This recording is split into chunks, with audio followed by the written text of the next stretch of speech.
Today I'm working to restock our natural medicine cabinet to get some of our favorite immune-supporting natural remedies restocked.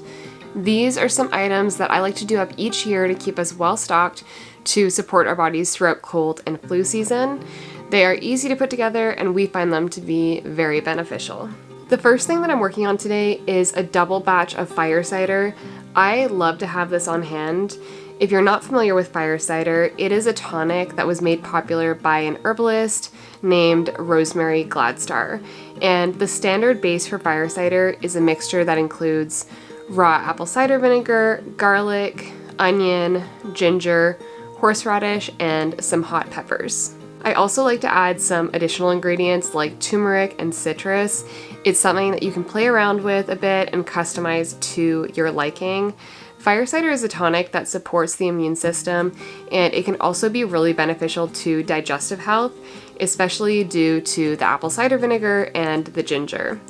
It's a balance of spicy, sour, and sweet, and it's not for everyone, but I personally do really enjoy this. I typically will add it to a mug of hot water, or if you really don't like the flavor but want the benefits, it's something that you can add into a small amount of water and just take as a shot. But you can also use it in things like salad dressings or marinades.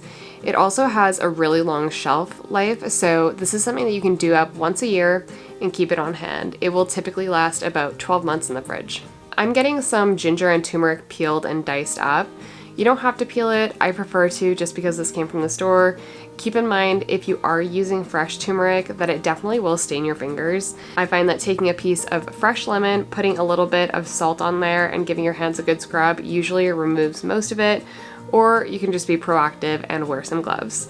If you don't have fresh turmeric or you don't want to use it, you can also use ground turmeric for this. One of the compounds in turmeric is called curcumin, which is a polyphenol, and it has antioxidant, anti-inflammatory, antibacterial, and antimicrobial properties.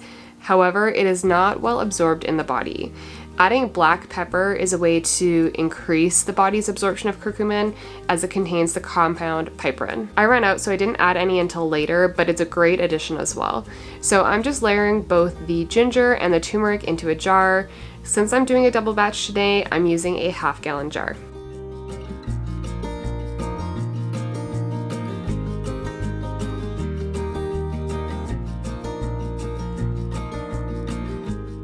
Next up, I'm finally dicing some horseradish. I'm leaving the skin on this just because I dug this up. It came from our property, so just a really good scrub was good enough for me, and then I'm layering that in as well.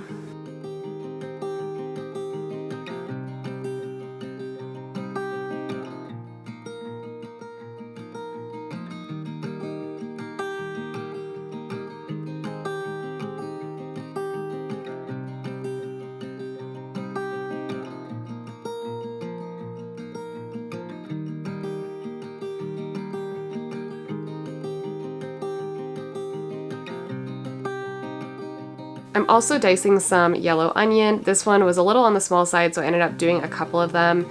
You could also use red onion, use whatever you have on hand, either works perfectly fine. I'm also adding in plenty of garlic from the garden, and I'm finally chopping that as well, along with some jalapeños.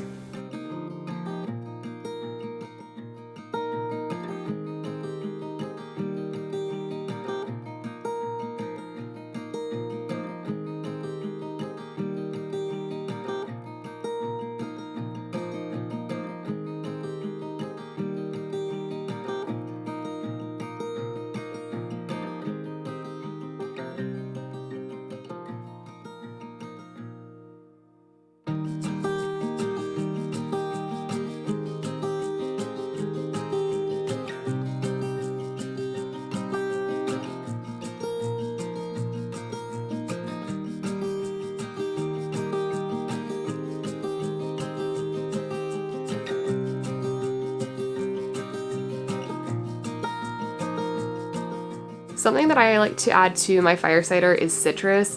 It isn't traditionally added, but I find that it adds a lot of great flavor. It also is going to add some vitamin C, which of course is always beneficial throughout cold and flu season. I'm adding an entire orange, an entire lemon, sliced, rind and all.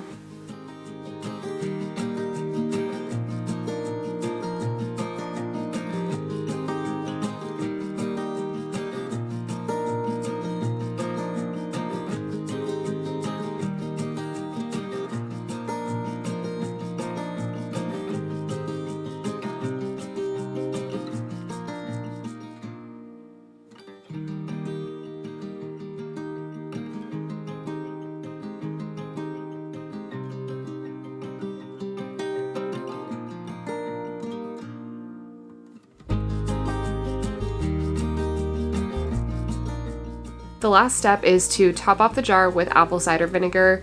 Again, you want to use raw apple cider vinegar and make sure that everything is completely covered. I use a plastic mason jar lid. However, if you use a metal lid, you'll just want to add a piece of parchment between the lid and the jar to avoid the vinegar touching the lid. I'll shake this really well every few days or so, leave it in a cool, dark place for about a month, and after that, I'll strain it off.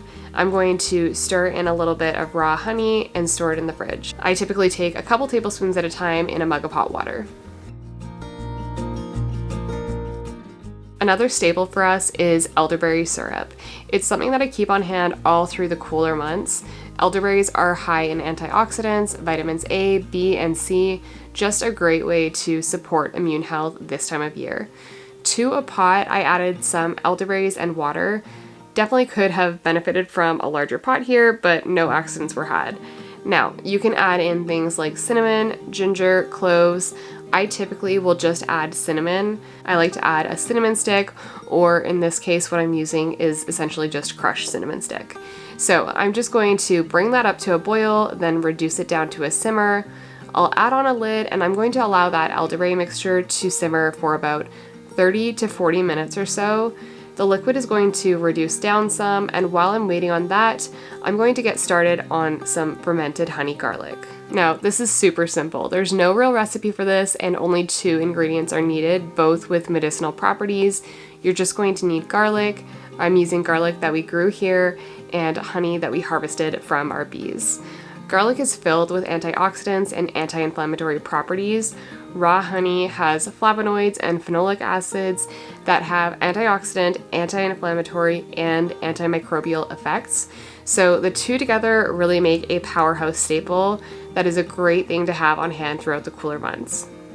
Again, as I mentioned, there's no real recipe for this. The most time-consuming part of this is just getting all of the garlic peeled, and you just want to fill whatever size jar you're using about half to 3/4 of the way full with some garlic cloves, and then that is just going to get topped off with some raw honey. This is some of last year's honey, and it is a little bit crystallized, but it'll work just fine. You do need to use raw honey as it has the bacteria and wild yeasts needed for fermentation. I used a knife just to make sure that I got down and covered all of the garlic cloves. This is simply going to sit out for about a month. You're going to want to turn the jar every couple days or so just to make sure that all of that garlic is submerged, and in maybe a few days or a week or so, you're going to start to see some bubbles forming as the fermentation process starts. The garlic is going to release some of its liquid, and the honey is going to get a little bit more runny. The great thing about this is that it stores for several months to a year. I think 6 months is a great bet. It's something that you're going to want to store in a cupboard, and yes, that does mean that the fermentation process will continue, but if you store it somewhere cool and dark, it will slow down quite a bit. Ideally, you don't want to store this ferment in the fridge as the honey will crystallize and it makes it really hard to get out of the jar. Something that comes up often when talking about fermented honey garlic is the question of if there is a risk of botulism. For spores to grow, they need a pH of higher than 4.6. I'm personally not too concerned with it. If you look at the pH of both garlic and honey, I feel pretty safe with this. But if you are concerned, you can always play it safe and use a pH test strip to check. Top that off with a lid not too tight to allow the gases to expel as it ferments, and just be sure to tighten that before giving it a shake. You can simply eat a clove and some of the honey for the immune support, or it can be used in salad dressings or to top meat.